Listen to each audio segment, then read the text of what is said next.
pseudo-Cushing's, ACTH-independent and ACTH-dependent cortisol increase. A iatrogenic cortisol increase is usually due to the intake of exogenous glucocorticoid, which is not true for our patient. Therefore, this was ruled out. Next, we have pseudo-Cushing syndrome, which includes alcohol-induced, anxiety-induced, HIV therapy-induced, and diabetes mellitus-induced cortisol increase.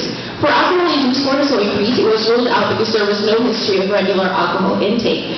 Anxiety-induced increase in cortisol was ruled out because the patient did not display any signs of anxiety concomitant with paranoid or phobic manifestations.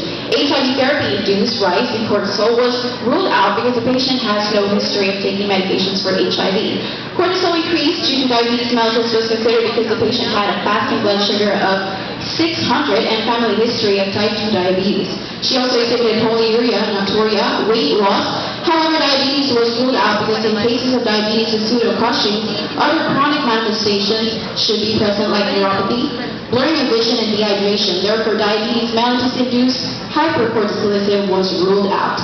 Next, we have ACTH-independent mechanism, and here three conditions are integrated: bilateral adrenal hyperplasia, adrenocarcinoma, and adrenoadenoma. Bilateral adrenal hyperplasia was considered because the patient had hypertension, hypokalemia, and edema. However, it was ruled out because hypertension did not occur simultaneously with hypokalemia, and roughly only 5% essential hypertension are due to bilateral adrenal hyperplasia.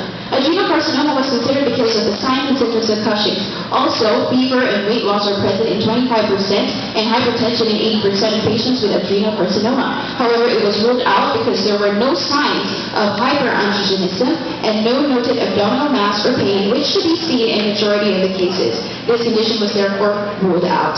Adrenoadenoma was ruled in because of the signs and symptoms of Cushing's, including hypertension, progressive decrease in sensorium, hypoglycemia, and increased susceptibility to infections, although there were no symptoms of hyperandrogenism.